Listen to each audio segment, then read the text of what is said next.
உங்களால? உங்களோட தெருக்களுக்கு உங்களை தெருவுல இருந்து வெளியில உங்களால அனுப்ப முடியுதா?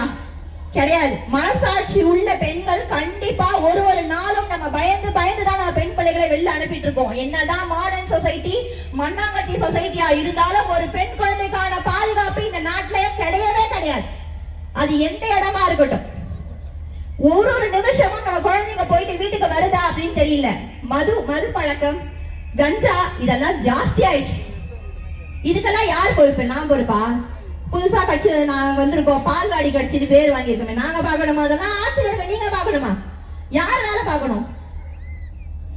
இதெல்லாம் கேள்வி கேட்டா நமக்கு பதில் சொல்றதுக்கு ஆள் கிடையாது.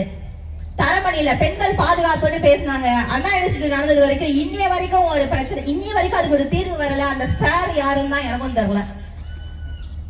அடுத்து பாத்தீங்கன்னா தரமணியில வேலைக்காக வட மாநிலத்த குடும்பம் ஒருத்தவங்க இங்க வந்து வேலை பார்த்துட்டு இருக்கும் போது தரமணியில ஒரு குடும்பத்தையே காலி பண்ணிட்டாங்க. அந்த பொண்ணை வந்து கொலை பண்ணிட்டாங்க. அந்த 2 வயது குழந்தைய தரையில அடிச்சு கொலை பண்ணிருக்கான். அவன்லாம் ஒரு மனுஷனா? அவனை இன்ன வரைக்கும் உங்களால கண்டுபிடிக்க முடிஞ்சு அவனுக்கு தண்டனை வாங்கி கொடுக்க முடிஞ்சதா? தண்டனைகள் வந்து கடுமையாக்கப்பட்டாதான் தவறுகள் குறையும் சொல்றாங்கல்ல. ஏன்னா இந்த தவறு பண்ணதே ஓ கட்சிக்காரன் தான். அப்புறம் எங்க நீ தண்டனை கொடுப்ப? அப்புறம் எங்க தவறு குறையும்?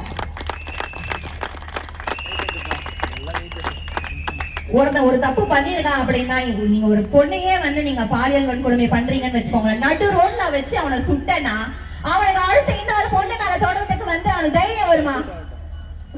இல்ல நீங்க வேணாங்க, நீங்க நடு ரோட்ல வச்சு சுட வேணாங்க. எந்த பெண்ணுக்கு அந்த மாதிரி நடக்குதோ அந்த பெண் குடும்பத்தால இருக்க ஒருத்தருக்கு நீங்க அந்த உரிமையை நீங்க கொடுங்க. கருத்து அழுத்துட்டு போயிட்டே இருப்பாங்க அவங்க அம்மா. எத்தனை பெண் குழந்தைகள் கஷ்டப்படுறாங்க பார்த்துட்டு இருக்கோம்ல. இப்பயும் வந்து நாங்க பெண்களுக்கு பாதுகாப்பான நாடு நாங்க வச்சிருக்கோம் சொல்லுங்க. வெக்கமானே இல்லையா? ஒரு பெண் குழந்தையின் தாயா எனக்கு அவ்வளவு வலிக்குது. நான் மத்த தெருமுனை கூட்டம் எல்லாம் பேசும்போது